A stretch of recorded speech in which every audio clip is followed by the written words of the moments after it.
Organize Me Radio, episode 95, Enhancing Spaces with Style and Function. I'm Naeemah Ford Goldson.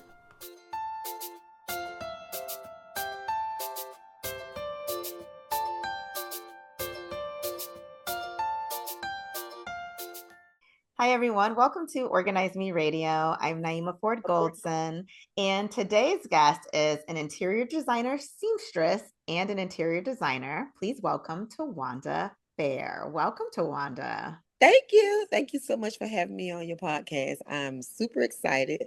I am excited to have a conversation with you. I remember us meeting at the event for interior designers. Mm-hmm. And I have to say, I was super excited because I saw a lot of us. Yeah, And I wasn't used to that. Being in yeah. this industry a very long time and working at a drapery company for years, um, doing the behind the scenes, being the seamstress.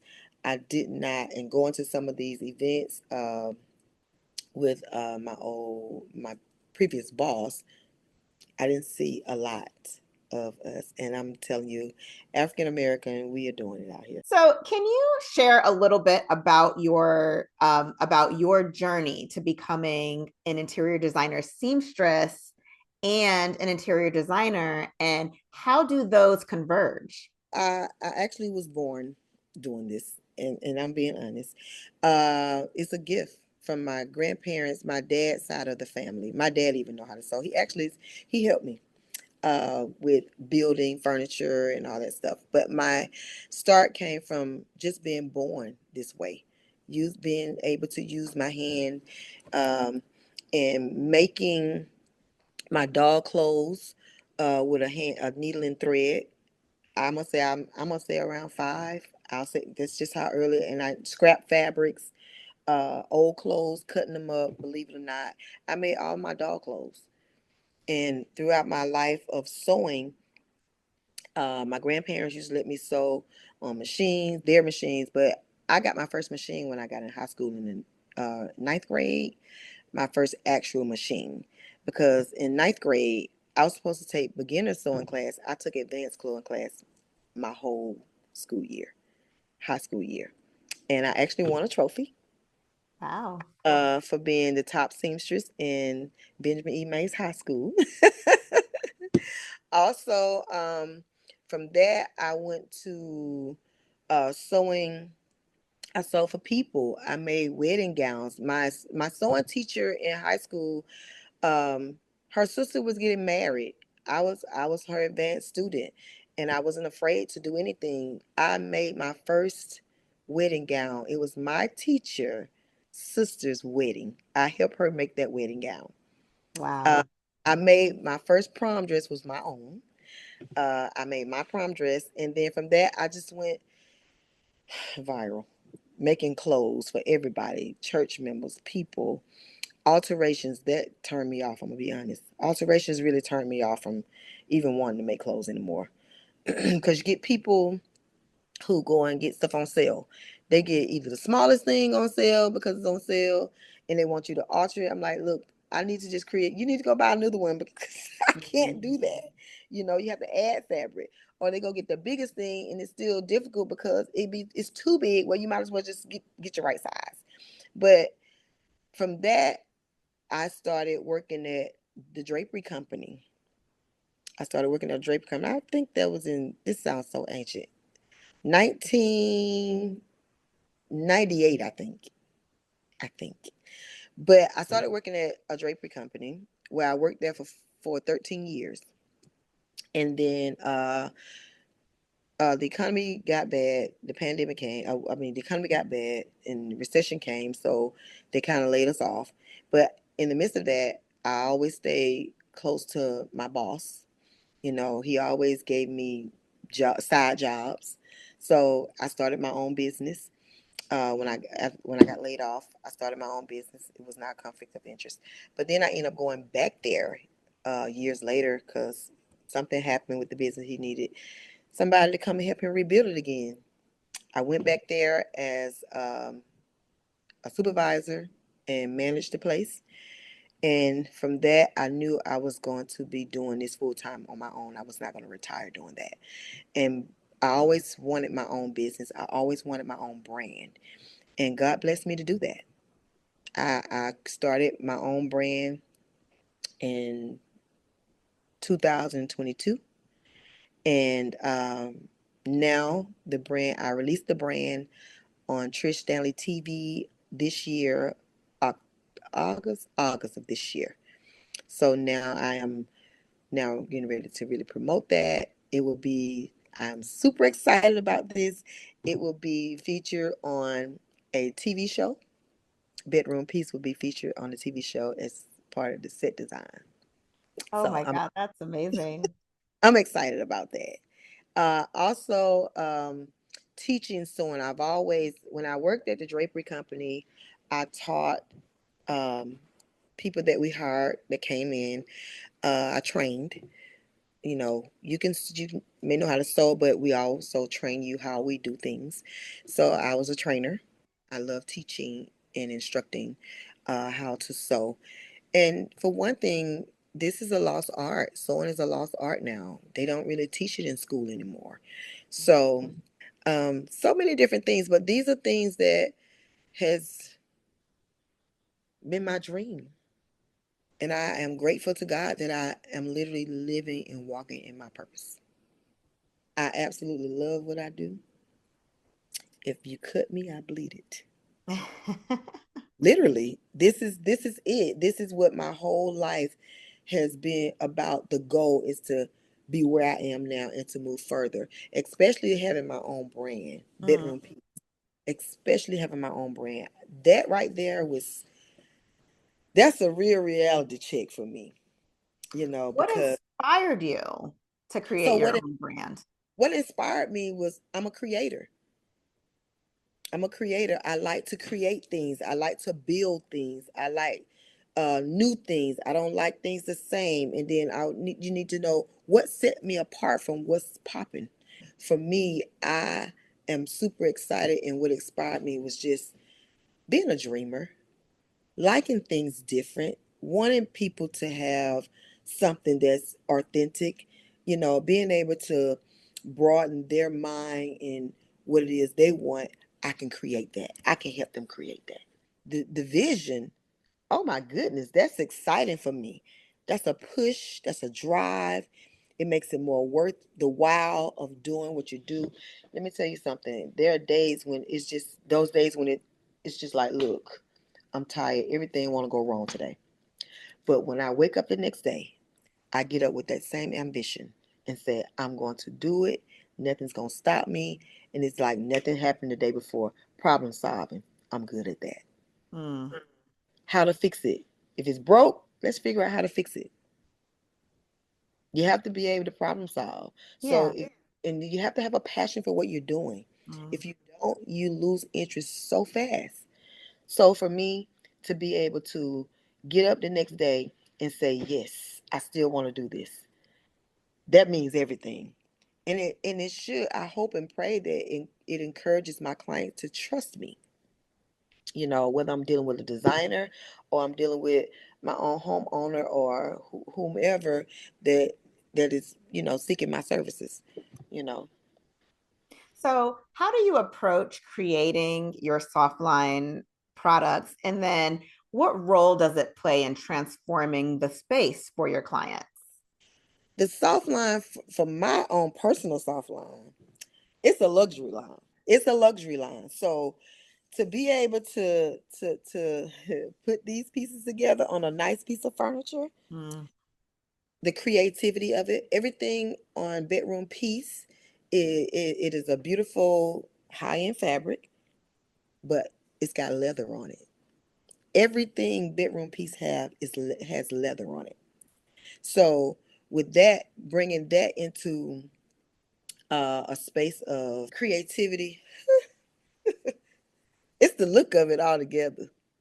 So Bedroom Piece have the leather is the design that I created is a band with a handle on it. The band and the handle, the the um the cording, all of that is genuine leather. So putting that in a space is gonna bring it. life. It's gonna bring it class. It's gonna bring it what we want to say sometimes sexy. So I hope that I'm able to come into a space, even a space that seem to be don't have a lot of character. Bedroom piece will bring character to that space with the designs. Even the draperies that I have, our draperies have leather on it. The bedspreads have leather on it. And that same design, but the creativity of it and how God put it in my brain, even when I'm asleep, it's the same design, but the way I have to put it on there, it's gonna bring so much creativity and glam to a space where you're gonna say, I want that. So then what's the connection between well-designed home furnishings and an Hmm. organized home? So, well-designed furnishings are a good quality furniture, and you would know that a lot of time with the framing. With me being able to service my clients as a poster, you also would know the quality of the frame of the furniture. Um, Sometimes you can go into a home and you can see some furniture look like this, you know, not so quality. um, and that you can, I'm just gonna say it, you can tell cheap furniture. I have to be honest. You So can you're talking tell. about like maybe like the Labor Day sales, Yeah, the I'm just telling you, Black Friday you can sale. tell, and I'm not gonna say that because sometimes high end places have those sales, but you can tell when you're dealing with furniture with not such good frame, not good fabric. It have the fabric is not quality. I mean, and you can tell that. You can tell when you go to. I don't want to name places. I Mhm. don't do that, but you can tell when it's not. The furniture and the fabric is not quality. So Uh, you're basically saying, to help ensure that you maintain a well organized home, make sure you have good quality pieces in your home. you definitely need quality pieces in your home, and you need to, and also how to place them. And if you're going to use less expensive, you have to make sure that you put them in a place where it doesn't look that way or add something to that so it doesn't look like that. So everybody can't afford the high end stuff. So we sometimes when we're working what we have to make sure we put pieces together, even decor, put the decor together so it can kind of blend and merge. But I think it looks better when you can put pieces together and your decor. You put your decor, and then you know how to put. Say for instance, you have a chair that may not be not such a good fabric, but if you can put a throw on top of that, Mm-hmm. place a throw on top of that may have a little bit more plush to it, that maybe have a little bit more character to it, look a little bit more quality. All of these things really make a difference when you're creating a beautiful space. So, can you describe a project where you use your skills as a seamstress to, design and really help a client and how that turned out for them? I had one client, so they're seniors and they lived in Florida, but they moved to Atlanta. They actually moved to Douglasville. And she called me and she wanted me to do some window treatments for her. They had just gotten their home built. It was beautiful home, beautiful home. But what she wanted from me, I could not do because what she wanted was something that was real dated. And I'm gonna give you an example. You know how we used to take back in the day the poles and just drape the fabric over and do like this wave, and Yeah. so she wanted that. Okay. I would go to her house and I'm like, I can't do that. She's like, real nicely, but she's so sweet. So I said, you know what? I said, I'm gonna be honest with you. I said, if you trust me, if you're gonna pay me to do a job for you, can you trust me with what you've seen, my work, with me creating something for you that's gonna make it more beautiful and elegant that fit your space and you as a classy lady? very classy lady. She and her husband was oh my God, beautiful people. So she said, I don't know. I said, listen, just if you can trust me, you call me. So if you trust me with what you've seen, my work, can you just trust me? And God had me to bless her. The money that she was going to pay me to do that, I told her, I said, I tell you what, if you really want this, what you're asking me to do, I won't charge you not one red cent. I will come to your house and I will put it up for you, no charge. I'll take a weekend, a Saturday, and just come and do this for you. I said, but I really want you to trust me. She called me the next morning before I can get out of the bed. Okay, I'm sorry. I think I trust you now. I think it's gonna be beautiful. Whatever you want to do. And so what happened? I designed some balances for her. I looked at her home. Each section had a different balance style to fit. This lady had nice furniture. She had nice decor. The only thing she was lacking was the window treatments. When I finished, she was so happy. We became friends. She tell everybody about A Touch of Class. Mm, And as a person, we talk. She's like family to me now. So I feel like when you can do that and be of a blessing to someone, that they trust you with the gift that God gave you, and they said, I'm excited. You see the look. I love to see the look on someone's face when they're pleased with my work, them trusting me. I'm excited about that. So that just make me keep going. yeah. I love that because I feel like whether it's, professional organizing, what I do, closet design, Mm-hmm. your seamstress and interior designer, right?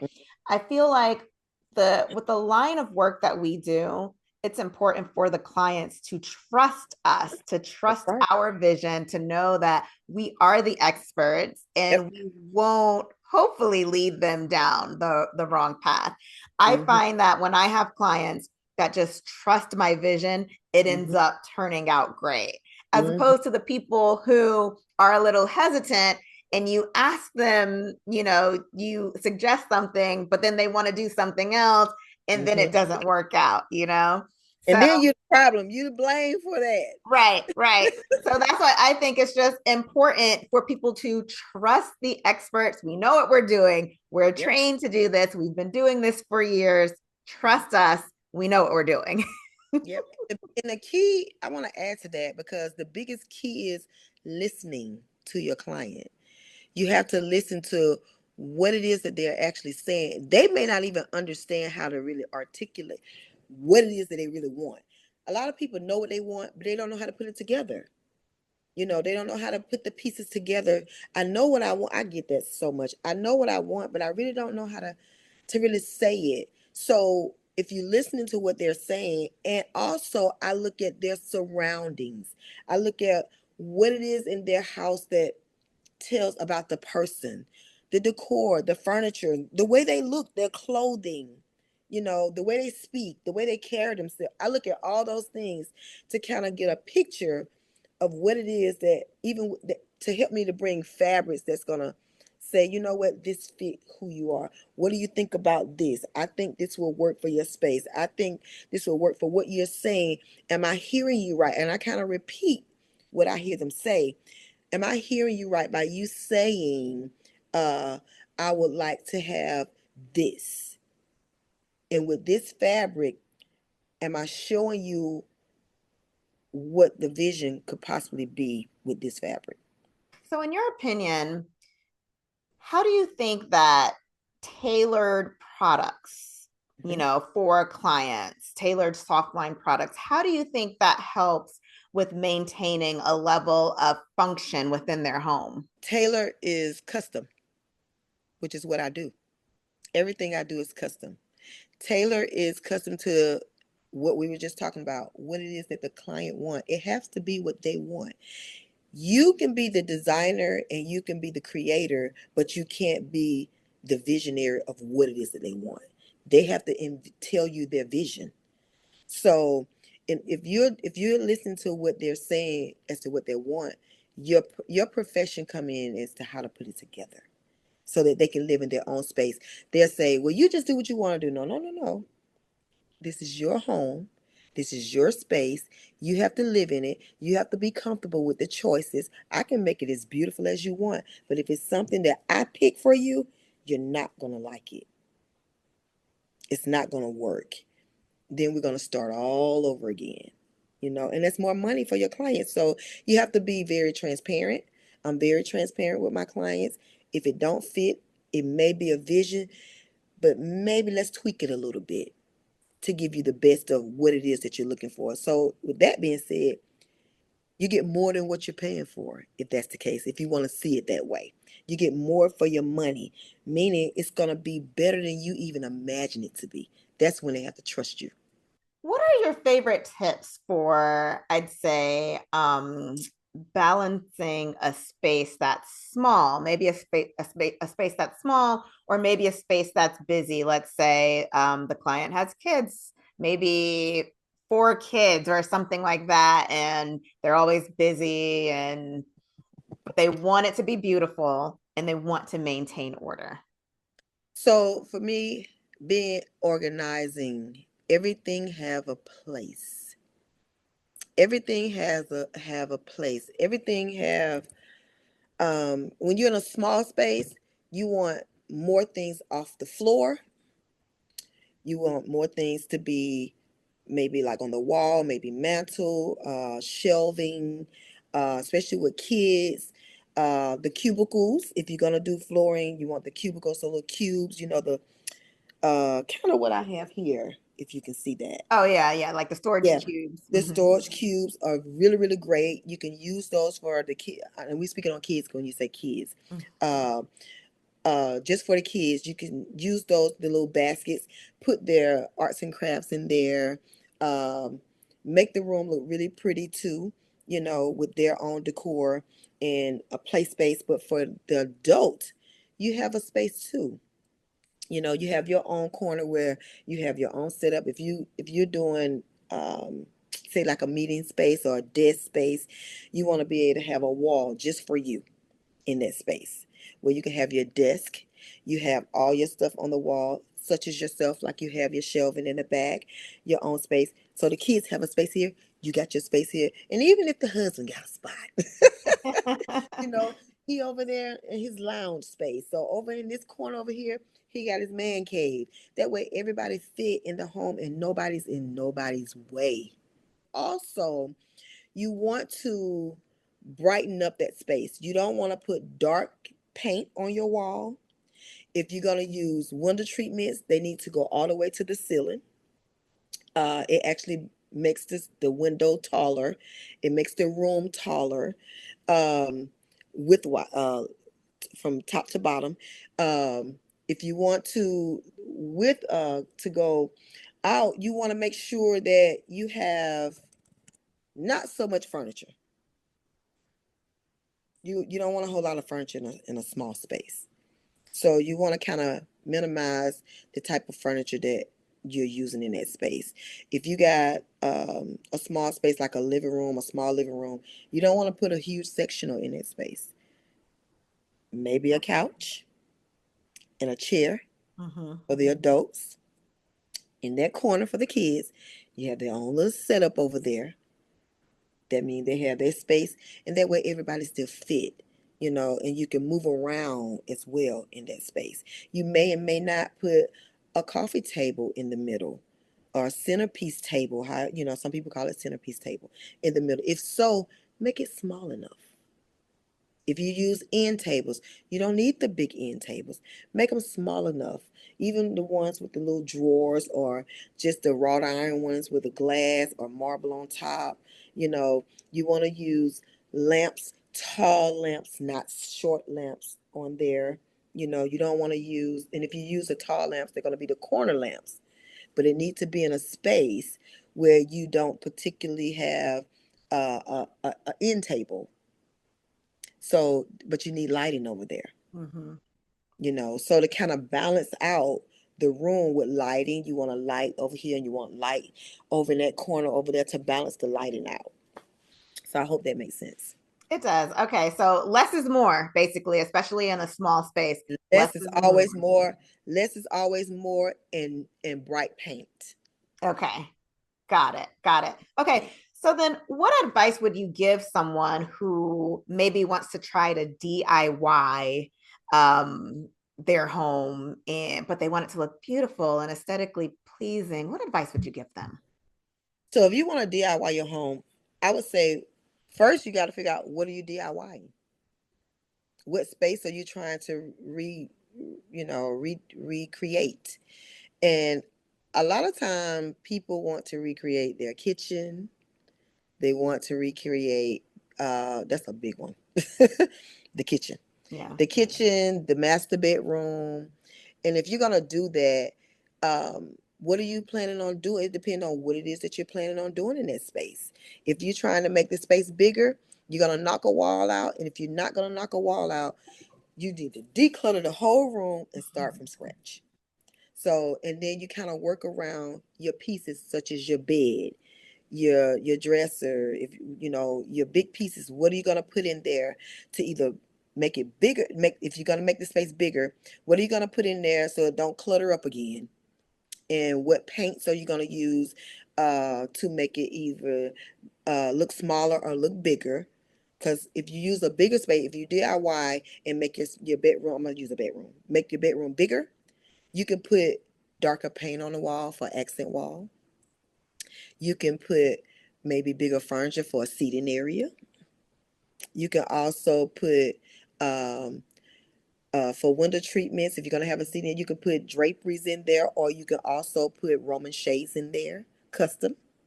And still go to the ceiling, because regardless whether the room's small or big, you still want to go high. It's still gonna give you what you need, which is that length, and it's gonna make it look open. It's gonna make it bigger. And then your decor, you bring in the colors. If you're changing your colors, you want to bring in your colors. You don't have to use the same colors. One thing people are so afraid of is color. They're afraid of color. They're afraid of putting mixed colors together. um oh my god, I put so many different colors together. You like, people like, how did you come up with that? Well, you got to see what feed off of each other. If you're going to use, my sofa is turquoise and the pillows are turquoise, but it's a print. But I also have pillows that are silver leather pillows. Mm. So I mixed the two. And then with that, the base is neutral colors like tans, gold, marble, wood. But I also put in my decor, this is one thing they can do, also put in my decor pops of yellow, maybe my vase, such as this one right here. Um, I have another one. I use all kinds of orange, things that will complement to make it pop. You still need to bring some color in the space to make it all go together. Everything does not have to match. You can put a red one in there, a small one. You'd be surprised a little bit. And plants, use plants. Use plant with neutral ceramics. I would say ceramics. Use the colorful ones. You can use blues. All these colors go together. The rainbow is full of color. Don't be afraid. Don't I be love afraid. that. I love that. Don't be afraid. So, what's one organizational or design philosophy that you live by that you would like everyone to know? Well, I like to put a little tradition with a little modern. Okay. I think they complement very well. Can you explain that for some people that might not understand? Because, there are some people that don't understand what traditional, The modern, term. Mhm. transitional, all those. So, can you explain a little bit more? So tradition is more like draperies with trim. I'll say that modern kind of like what you would call old school. Some people put in shears behind drapes. I don't really like that, depending on the space. But also, you can put like the modern furniture, like the new day for the straight furniture that we're using now. I'm gonna say like loft type furniture. all the simplicity, straight line furniture. People, we add in tradition with how we use our decor, the Roman shades, the trim that go. The big thing is this trim that go on the bottom. Even cornice boards. I don't particularly like cornice boards, but that's a traditional thing. So if you use it well in a modern space, it can give you a balance of both and bring the elegancy of both the both worlds together to make that space really, really beautiful. I love that. Okay. Thank you so much for all the advice and tips on getting our spaces organized and designed well. January is right around the corner. I know that's a time where people really start focusing on their homes and getting their homes together. But I would like to switch gears a little bit and ask you, there's a couple questions that I love to ask everyone that comes on Organize Me Radio. The first Mm-hmm. one is, what's your favorite organizing product or productivity tool? My favorite is these cubicles.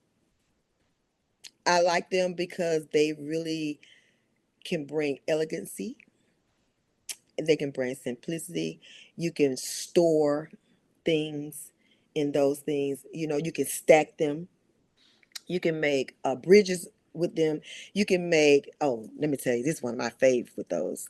My shoes, girl. My shoes is on display with those. Okay. So my bags are on display.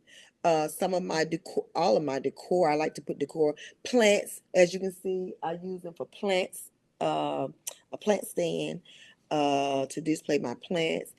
It's so many different things you can do with these cubicles, and they come in so many different styles. You can get the real nice ones, the wood one. They come in different colors, the gray, the white, the brown.